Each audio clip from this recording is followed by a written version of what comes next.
Come, let us explore this Dusk's meditation class and group practice that we too could meditate like a Jedi.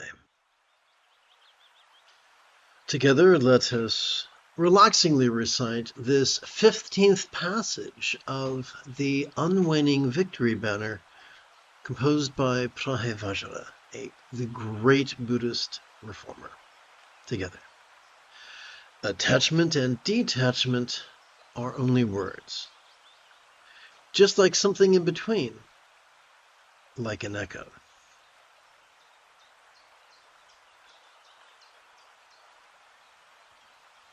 While pleasure and pain have the same cause, Vajrasattva has proclaimed to all sentient beings. There's a lot here to take apart.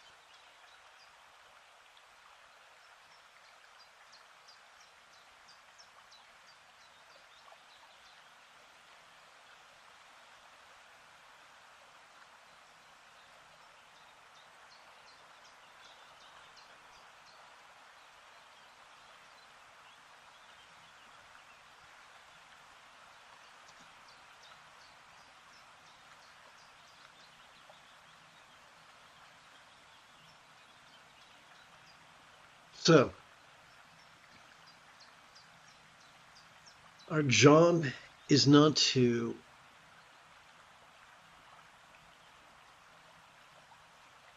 when we see attachment, our job is not to repress it. When we see attachment, our job is not to force ourselves to let go. And even though these things can seem like dualities, like opposites, that point in between, the midpoint between those two extremes, it too is as non-graspable as an echo. Or to put it another way, as we relax into our exhalation, whatever midpoint between attachment and non-attachment we might have perceived during our previous inhalation could feel as non-graspable as an echo, which, although could sound resounding to the ears, feels non-graspable to the hand. So this is a reminder, and I want to, at this point, switch pages to a visual aid. This is a reminder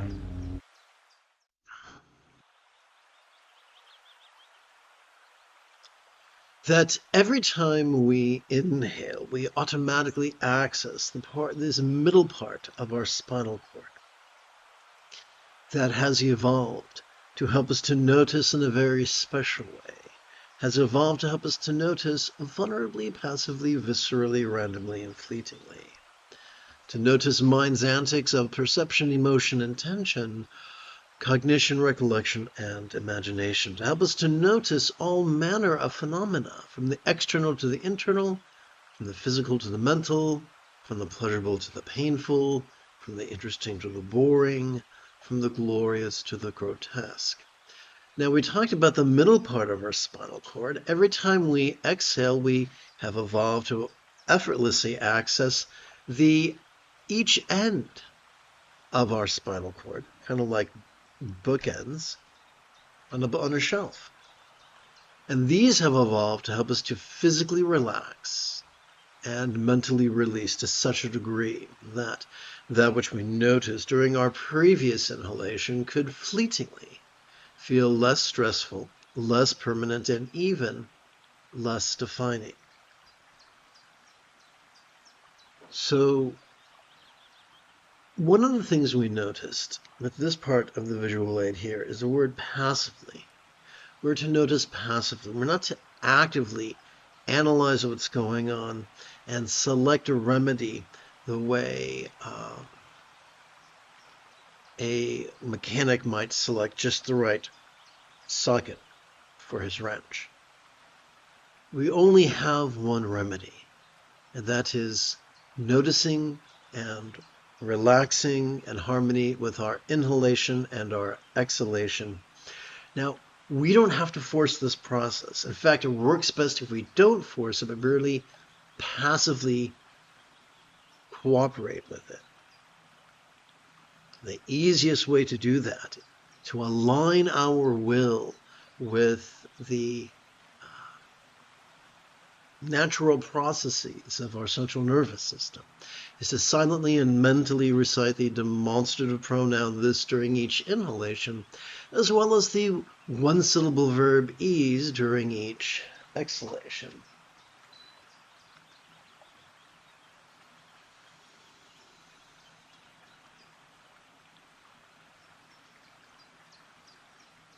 So there is one set of antidotes, and that is to notice and relax in harmony with our inhalation and our exhalation. We notice and relax whatever comes up, whether we notice an attachment, whether we notice a detachment, whether we notice a desire, whether we notice a dread, whether we notice a hope, whether we notice a fear, whether we notice an avarice, whether we notice an aversion. The response is the same. We let our body do what it has evolved to do, to notice and relax in harmony with each inhalation and exhalation. Let's return to this evening's text.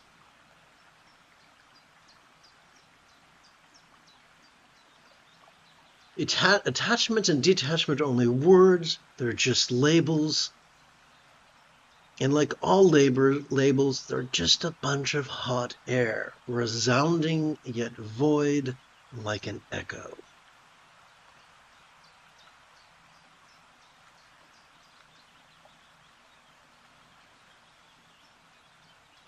While pleasure and pain have the same cause, Vajrasattva has proclaimed to all sentient beings. Now, we have what appears to be a proper noun, Vajrasattva. Who's Vajrasattva? Is he a god? Is he a goddess? Is he a Buddha?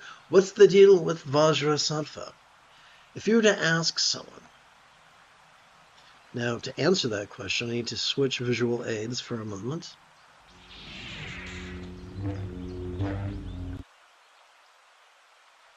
If you were to ask someone who was rigid and fearful and superstitious and controlling and elitist and cryptic, competitive and cruel, they will tell you that Vajrasattva is the name of a Buddha who's composed of bliss-inducing light, and that if we recite his mantra, we'll receive karmic purification, and we should just blindly trust whatever he says or whatever one of his acolytes claim he says. Now, Sturgeon's law reminds us that 90% of everything sucks, and so this could describe about 90% of meditation teachers. Fortunately, about 10% are the opposite. About 10% are flexible, loving, rational, laid-back, egalitarian, lucid, cooperative, and kind. Consequently,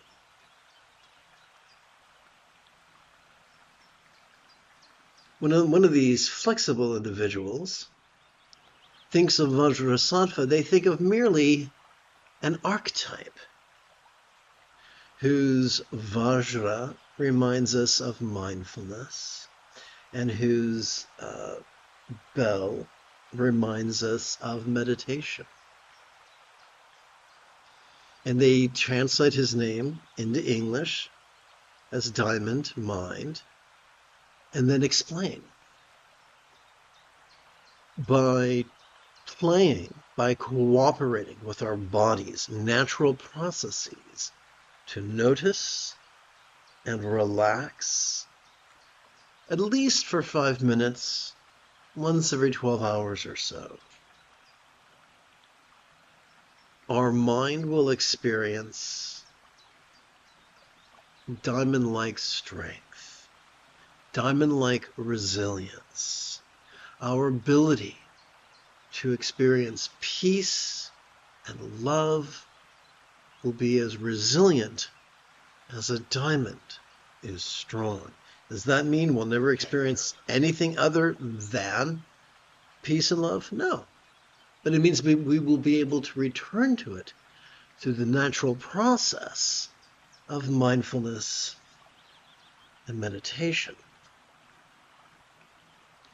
So, treating this as a metaphor, we learn that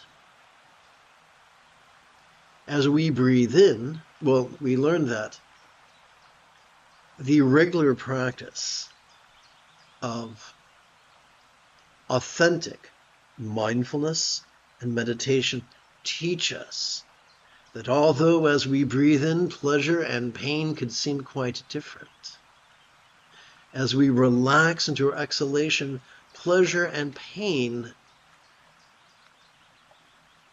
could feel as if they were melting into the simplicity of just sensation.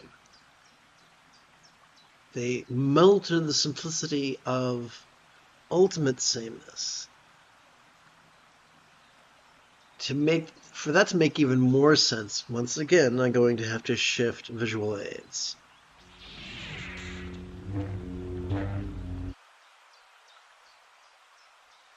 As we relax into our exhalation, whatever we noticed during our previous inhalation could feel as non-graspable as a vast empty void. Now, any good English teacher could remind us that a simile is only as useful as it is relatable. So we have to ask the question, what? What is a real-world example of a non-graspable vast empty void? How about the illusion, the infinite azure sky on a bright and beautiful cloudless morn, which although could look tantalizing to the eye, feels non-graspable to the hand. So both pleasure and pain seem quite different, feel quite different during the inhalation. But as we relax into our exhalation, at least momentarily, at least fleetingly, they feel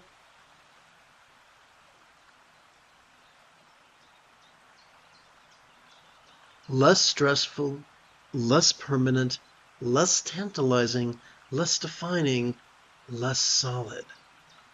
Until the next inhalation occurs and the cycle begins all over again.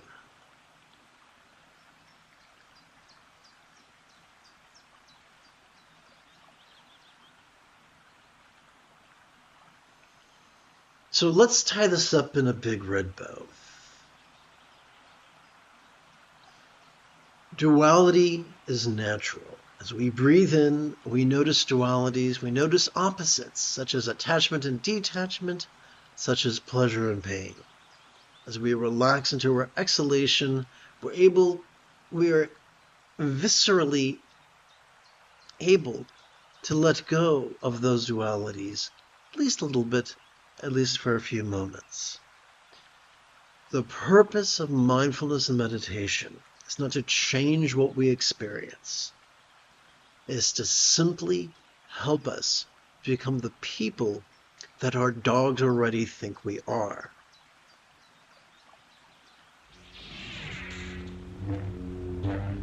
Each time we play with our brain, each time we cooperate with our central nervous system's ability to notice and relax in harmony with our inhalation and our exhalation, the aggression and anxiety latent within our amygdala are calmed, and the empathy latent within our anterior cingulate gyrus is stimulated. Perhaps this is why the late Tukul Tundup insisted that the highest love was the spontaneous and uncontrived byproduct of mindfulness and meditation.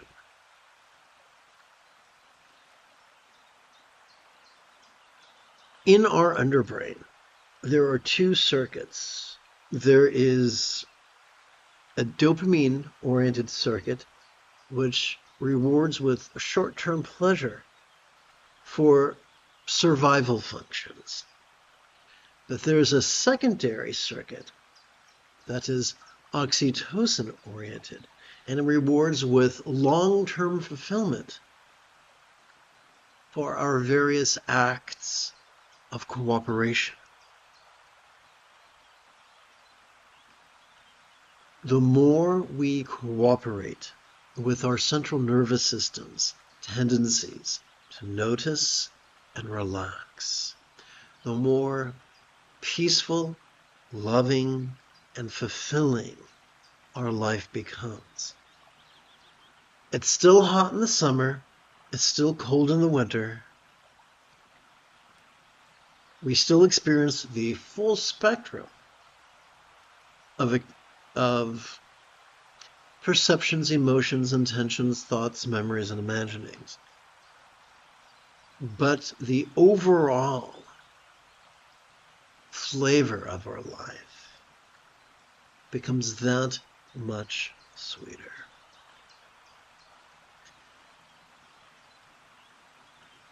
Simply so, mindfulness and meditation are the seventh and eighth folds of the Buddha's Eightfold Path. Now, here's the great irony. The more we cooperate with our autonomic nervous system's natural ability to practice mindfulness and meditation, the more the remaining six folds of the Buddha's Eightfold Path take care of themselves. The Buddha taught that enlightenment was simply mastery of his eightfold path, and that one could master his path in as little as 7 days. And he never said this was for special people living in a special place who were the seventh son of a seventh son, or who were born under a full moon, or any other such nonsense. He just taught that his path was simple and easy. It's what we have evolved to do. All we need to do is defy our societal conditioning and step out of our own way. To be the flexible, loving, rational, laid-back, egalitarian, lucid, cooperative, and kind person that each of us was born to be. Having completed this, our opening lesson, let us now shift gears. It is General Leia Organa Saturday evening. Come, let us meditate like a Jedi. After approximately 30 seconds of housekeeping, this is the Dzogchen Sende Lama Jigme Gyatso of the Buddha Joy Meditation School. I'm a big old weirdo, and for more than 30 years I have harnessed my autistic special interests as well as my ADHD hyperfocus to spend about 8 hours a day, almost every day, studying, practicing, mastering, and reverse engineering the teachings and techniques of each school of meditation so that I can become your personal, nerdy, neurodivergent guide to Nirvana. Welcome, my friends, to meditate like a Jedi, which is made possible due to the generosity of viewers just like you. For the remainder of this evening's live stream, let's play with this very easy meditation practice text.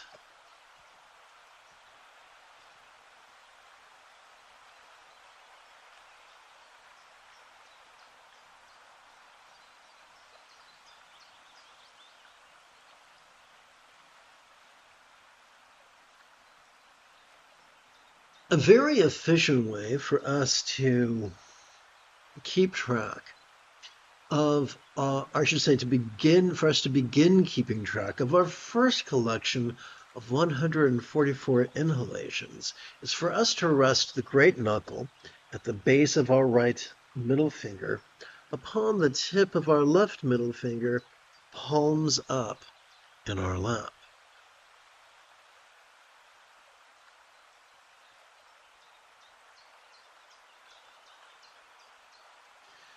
Upon the creases of the four fingers of our right hand, we could use our thumb to count 12 inhalations. 1, 2, 3, 4, 5, 6, 7, 8, 9, 10, 11, 12.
Using the creases of the fingers of our left hand, we could count 12 sets of 12 inhalations each. 1, 2, 3, 4, 5, 6, 7, 8, 9, 10, 11, 12 sets, 12 inhalations each.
To begin keeping track of our second collection of 144 inhalations, we could rest the great knuckle at the base of our right index finger upon the tip of our left index finger, palms up in our lap.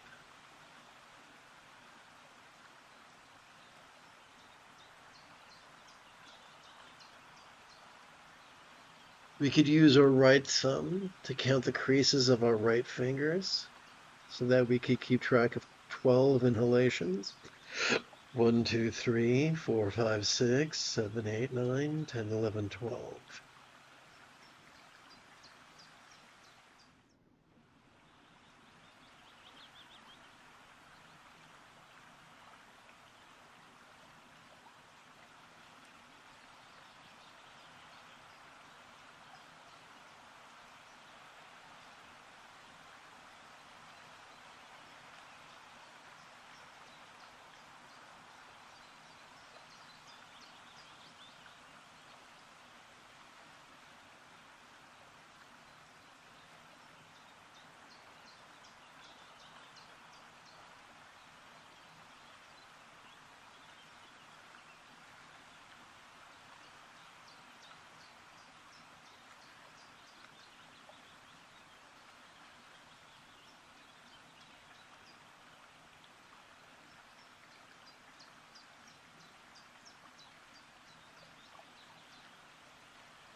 You have taken your first step into a much larger world.